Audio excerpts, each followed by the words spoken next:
there's a whole emergent psychological literature concentrating on dark tetrad traits. So we could walk through that a little bit. So the standard personality models that produce the big five, extroversion, neuroticism, agreeableness, conscientiousness, and openness, they were derived sort of with a primitive AI, that's a way of thinking about it, that looked for patterns of description across huge corpuses of linguistic data. How do people talk about each other? It turns out they talk about each other using 5 dimensions, and those are the dimensions I just described.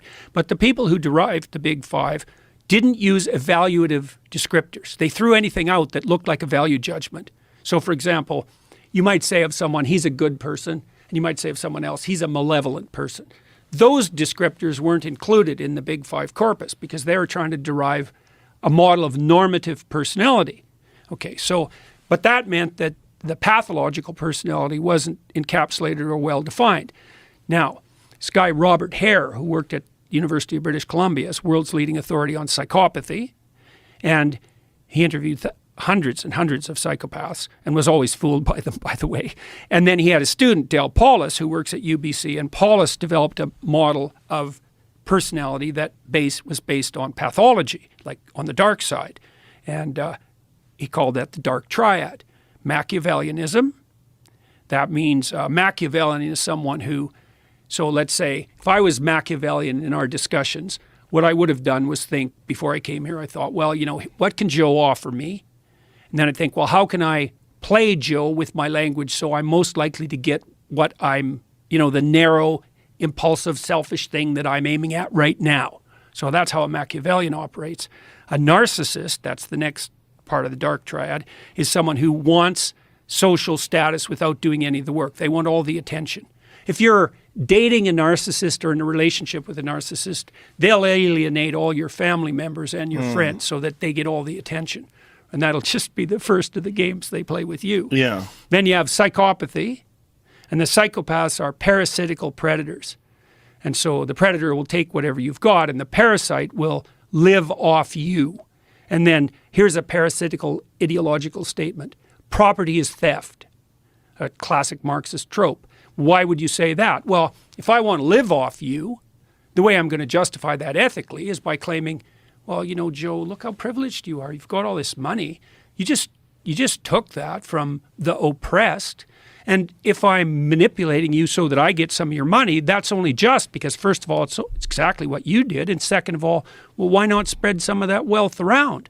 So that's Machiavellianism, narcissism, and psychopathy, dark triad. They've expanded that recently to add another dimension that was missing, sadism. And the sadist takes positive delight in causing pain to others. And the lulz culture, L-U-L-Z, the lulz culture online is a culture of sadistic, Machiavellian, narcissistic psychopaths. Lulz meaning like people are joking around shit posting. Yeah. I did it for the lulz, and it's the plural of LOL, laugh out loud. But like if you look at the Urban Dictionary, for example, the definition of lulz is positive delight in the suffering of others. It's like, yeah, it's sadistic. And bloody well, social media just facilitates like I never thought of lulz as being sadistic. It's in and of itself, it's not a sufficient marker, right? You have to have like 6 or 7 things going on before it's clear that you're manifesting this underlying tetrad of personality traits. Like if you use the odd acronym and you're throwing out a joke at someone, this is a habitual pattern of doing nothing but provoking people online and using deception and lies to do it to attract attention to yourself. You know, it has to be a very consistent pattern. But Paulos, first of all, and his crew of researchers and people who've been influenced by him have laid out this 4-dimensional structure of the dark side, let's say. And they've shown that hyper users of social media, Instagram, for example, and people who do a lot of anonymous shit posting are characterized by, you know, what would you call it? Domination by those 4 traits. And part of the reason for that, this is very, very dangerous to our whole society, I think, is that you got to ask yourself what keeps the psychopaths under control in the normal population. And the answer seems to be, especially on the male side, is that narcissistic aggressive men get put in their place by non-narcissistic aggressive men. And that usually has to do with something like the threat of physical intervention. You know how it is if you get a bunch of guys together.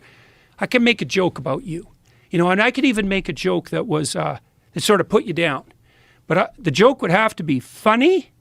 You'd have to have the opportunity to reciprocate, and you'd have to believe that I was doing it in good spirit. Because if I just used the opportunity to, you know, stick the knife in, we're not going to get along with each other very long. And we know that, and men know that when they talk to each other. And so part of what keeps dialogue among men civilized is the possibility that it won't be civilized if it goes too sideways. And everybody knows that. But there is none of that online, because anybody can post anything about anyone, no matter how denigrating and derisive, especially if they do it anonymously, and there's zero consequence. In fact, quite the opposite. If they're good at it, they get a lot of attention, and the social media companies will monetize it.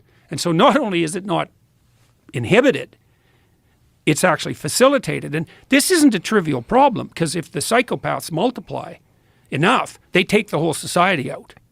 So I think virtualization enables psychopathy. And it's worse than just the trolling bit. That's bad enough because it pollutes political dialogue and it makes everyone think that everything is more unstable than it really is. But online criminality is actually a terrible plague. You know, I don't think there's an old person in North America who isn't being targeted by some gang of psychopaths who's, you know, documented all of their interests and their locale, and who knows how much money's in their bank account, and who's doing everything they possibly can at every second to leverage access to it. That's just happening continually. So well, that's certainly algorithms, right? For a lot of people that get trapped into these sort of situations where people are constantly throwing at them things that are opportunities for them to either make money or get this or get avoid a refund pain. Get a refund. You bet. Or they befriend them. You know, they get it in, and some lonely old character who's not functioning cognitively quite like he used to, you know, he gets sucked in by someone pretending to be his friend and offered a great investment opportunity. And it's very, very, very difficult to track this sort of thing online. So you get the real enabling of the criminals, because how the hell, if they're anonymous, how the hell do you keep them, you know, how do you hold them to account? And then a secondary derivation of that is something like trolling. And that's really not so good either, because if the psychopathic, narcissistic, Machiavellian sadists are dominating the political discourse, then ordinary people look at that and think, oh my God, everything's going to hell. Everyone's really extreme, and really it's a non-random sample.